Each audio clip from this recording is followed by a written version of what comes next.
അസ്സാം വലൈക്കും. Welcome back to my channel Fasi's world. ഇന്ന് ഞാൻ നിങ്ങളായിട്ട് ഷെയർ ചെയ്യുന്നത് ഒരു അടിപൊളി ബീഫ് ഫ്രൈയുടെ റെസിപ്പിയാണ്.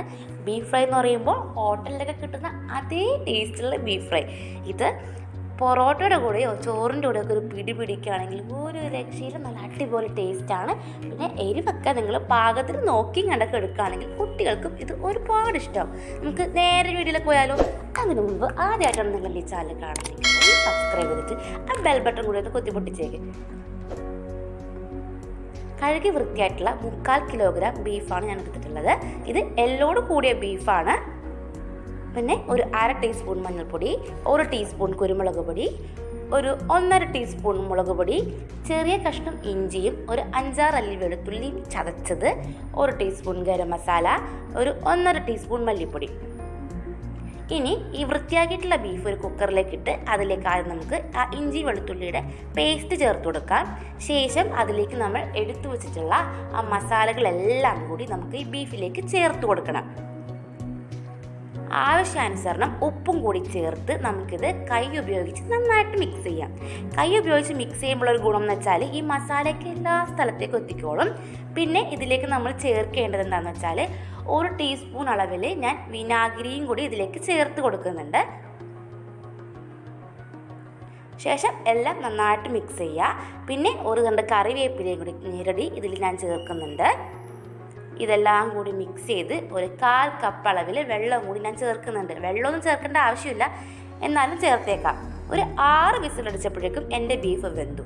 ഇനി ഒരു ചട്ടി ചൂടാകുമ്പോൾ അതിൽ ആവശ്യത്തിന് വെളിച്ചെണ്ണ ഒഴിച്ചിട്ട് നമുക്ക് കുറച്ച് തേങ്ങാക്കൊത്തും കുറച്ച് അല്ലി വെളുത്തുള്ളി, ഒരു 6 അല്ലി വെളുത്തുള്ളി ഉണ്ട്, അത് തൊലിയോട് കൂടി ചതച്ചതും ഒരു തണ്ട് കറിവേപ്പിലയും കൂടി നമുക്ക് എന്ത് ചെയ്യണം, ഇതിൽ മൂപ്പിച്ചെടുക്കണം.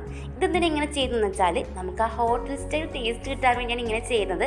പല ഹോട്ടലിൽ നിന്നും വാങ്ങിക്കുന്ന ബീഫ് ഫ്രൈയിൽ ഞാൻ ഈ ഇൻഗ്രീഡിയൻസ് ഒക്കെ കണ്ടിട്ടുണ്ട്. നമുക്കതുപോലെ മൂപ്പിച്ചിട്ട് ഇത് മാറ്റി വെക്കാം. ഇത് അവസാനമാണ് നമ്മൾ ചേർക്കുന്നത്. ഇപ്പം നമ്മുടെ ബീഫ് വെന്ത് നല്ല അടിപൊളിയായിട്ട് വന്നിട്ടുണ്ട്. ഇതിലൊക്കെ ഒരുപാട് വെള്ളമുണ്ട്. ഈ വെള്ളം നമ്മൾ ഒട്ടും കളയാണ്ട് അത് വറ്റിച്ചെടുക്കുകയാണ് വേണ്ടത്. കളയാനൊന്നും പാടില്ല, അത് വറ്റിച്ചെടുക്കണം നമുക്ക്.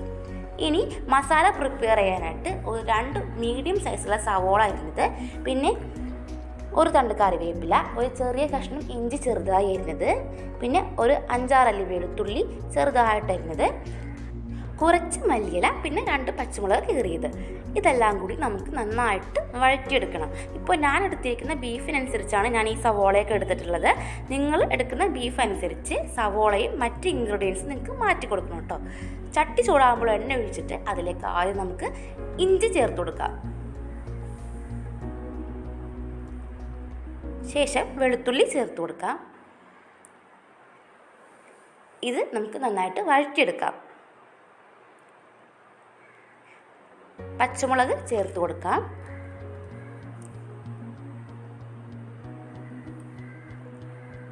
മൂന്നും കൂടി നന്നായിട്ട് വഴറ്റി കൊടുക്കാം. ഇനി ഇതിലേക്ക് നമ്മൾ ചേർക്കേണ്ടത് 1 ടീസ്പൂൺ അളവിൽ പെരുംജീരകമാണ്, വലിയ ജീരകമാണ്. ഇത് ചേർക്കുമ്പോൾ നല്ല ടേസ്റ്റ് ആയിരിക്കും. നമ്മുടെ ബീഫ് ഫ്രൈക്ക് ഒരു പ്രത്യേക മണമായിരിക്കും ഇത് ചേർക്കുമ്പോൾ ഉണ്ടാവുക. പിന്നെ ഒരു തണ്ട് കറിവേപ്പിലയും കൂടി കീറി നമുക്ക് ഇതിലേക്ക് ചേർത്ത് വഴറ്റാം. ഒരുപാട് നേരമൊന്നും വഴറ്റണ്ട, ഒന്ന് പതുക്കെ മിക്സ് ആക്കിയിട്ട് നമുക്ക് സവോള ചേർത്ത് കൊടുക്കാം. സവാള കുറച്ച് ഉപ്പും കൂടി ചേർത്ത് ഒന്ന് വഴറ്റുകയാണെങ്കിൽ സവാള വേഗം വഴണ്ട് കിട്ടിക്കോളും. അതുകൊണ്ട് ഞാൻ കുറച്ച് ഉപ്പും കൂടി ചേർത്ത് നമ്മുടെ ഈ സവാള വഴറ്റിയെടുക്കുന്നുണ്ട്. അതവിടെ കിടന്ന് വഴന്ന് വരട്ടെ. നമ്മുടെ ബീഫ് ഇപ്പോൾ വെന്ത് നല്ല വെള്ളമൊക്കെ വറ്റി നല്ല സൂപ്പറായിട്ടുണ്ട്. ഇതുപോലെ വെള്ളം വറ്റിച്ചെടുക്കണം. നമ്മുടെ സവാളയൊക്കെ ഒന്ന് വഴഞ്ഞു വന്നിട്ടുണ്ട്. നമുക്കിനി ഇതിലേക്ക് ഒരു 1/4 ടീസ്പൂൺ അളവിൽ മഞ്ഞൾപ്പൊടി, 1 ടീസ്പൂൺ ഗരം മസാല, പിന്നെ 1 ടീസ്പൂൺ അളവിൽ മല്ലിപ്പൊടി, 2 ടീസ്പൂൺ അളവിൽ മുളക് പൊടി, ഇത്രയും പൊടികളും കൂടി നമുക്ക് ഈ സവാളയിലേക്ക് ചേർത്തൊന്ന് വഴറ്റി കൊടുക്കാം. ഒരുപാട് നേരം വഴറ്റാനൊന്നും നിൽക്കണ്ട. ഒരു 5 മിനിറ്റ്, ഒരു 3 മിനിറ്റ്, 4 മിനിറ്റ്, 5 മിനിറ്റ്, മാക്സിമം 5 മിനിറ്റോളം നമുക്കൊന്ന് വഴറ്റി കൊടുത്താൽ മതിയാകും.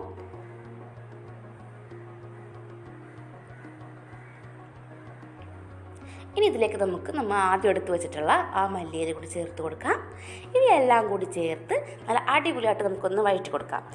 ശേഷം നമ്മൾ വേവിച്ച് വെച്ചിട്ടുള്ള ബീഫ് ഇതിലേക്ക് തട്ടിക്കൊടുക്കാം.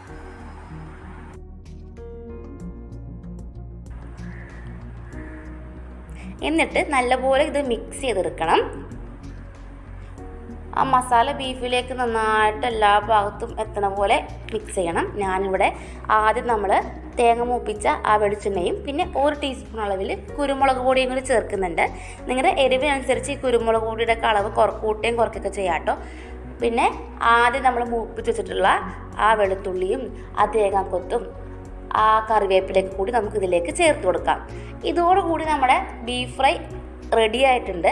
ഫൈനൽ പരിപാടിയൊക്കെ കഴിഞ്ഞിട്ട് ഇത് നല്ല അടിപൊളി ടേസ്റ്റാണ് ഈ ബീഫ് ഫ്രൈ. നിങ്ങൾ തീർച്ചയായിട്ടും വീട്ടിലിത് ഉണ്ടാക്കി നോക്കണം. അധികം നേരവും എടുക്കില്ല, മാക്സിമം പോലെ ഒരു അരമണിക്കൂർ ഒക്കെ പിടിക്കുകയുള്ളൂ. നല്ല ടേസ്റ്റാണ് ഈ ബീഫ് ഫ്രൈ. നമ്മുടെ വീട്ടിലെല്ലാവർക്കും ഒരുപാട് ഇഷ്ടമാകും.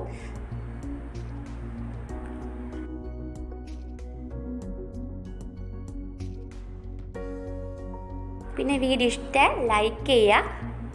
പിന്നെ ചാനൽ സബ്സ്ക്രൈബ് ചെയ്തിട്ടില്ലെങ്കിൽ ഉടനെ തന്നെ സബ്സ്ക്രൈബ് ചെയ്തിട്ട് ആ ബെൽ ബട്ടൺ കൂടി ഒന്ന് ക്ലിക്ക് ചെയ്തേക്കണേ. എന്നാൽ മാത്രമേ പുതിയ പുതിയ വീഡിയോസൊക്കെ നിങ്ങൾക്ക് കിട്ടുള്ളൂ. അപ്പോൾ ഇൻഷാല്ലാ പുതിയൊരു വീഡിയോ ആയിട്ട് വീണ്ടും